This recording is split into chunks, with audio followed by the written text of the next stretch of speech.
gising, bawat piki.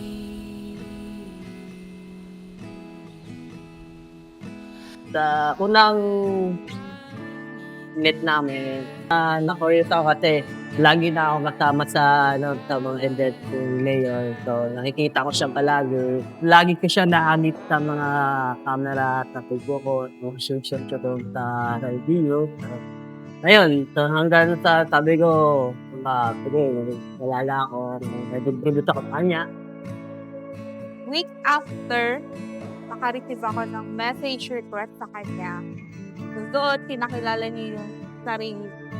Hi, mga Mariana. Then, napansin din niya ako. So, ayan, nagkaroon kami binigyan ako ng chance. Then, nag-coffee kami. Nag-usap. Nag-start na yung invite niya sa akin lumaba. Hanggang sa nagtuloy-tuloy na yung relationship namin. Pinaka nagustuhan ko kay Powell, yung kapag pasensya siya sa akin araw-araw. Pinapakita niya sa akin kahit anong mangyari, andyan siya para sa akin.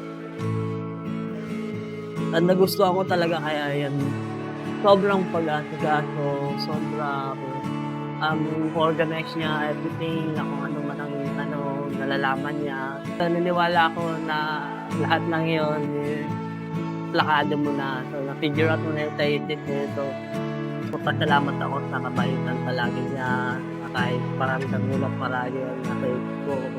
Thank you so much, Mami, kasi alam ko na lagi mo ako pinapakinggan, lagi mo ako iniintindi sa kung ano mga ginagawa ko sa buhay. Bago ko pa nakilala si Powell, lagi ko pinag-pray kay God na sunet, makilala ko yung isang tao, papanindigan ako. At nung dumating si Powell sa buhay ko, makita ko yung sincerity niya sa akin. In good times and in bad times. Pinakita niya sa akin na he will always be there for me. Hi, Mami. Lagi kong sinasabi sa sarili ko na thankful ako na nakilala ka. Thankful ako na minahal. I love you, Ma. Yay!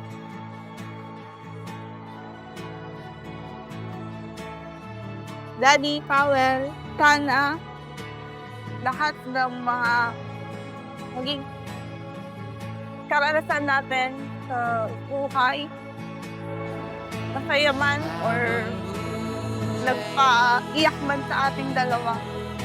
Sana hanggang sa tumanda tayo, mananatili pa rin yung love natin sa isa't isa. Know that I love you so much.